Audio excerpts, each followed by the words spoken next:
In a calculated power retention move, President Emmerson Mnangagwa, still toying with the possibility of a third-term presidential bid, has given the nod to a ZANU-PF restructuring exercise of cell and village organs, which will likely be stuffed with his loyalists.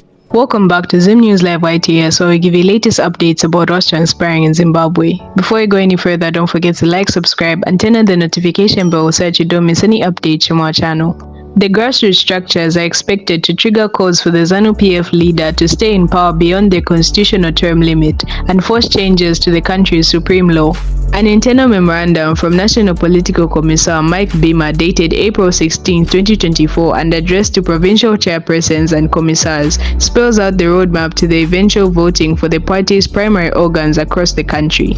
Provinces are now instructed to commence restructuring of party cells and villages, beginning with the convening of PCC meetings during the weekend of May 4th and 5th, 2024. In today's news, Mnangagwa unveils power retention campaign. Let us know what you think in the comment section down below, and don't forget to like, subscribe, and turn on the notification bell so that you don't miss any updates from our channel.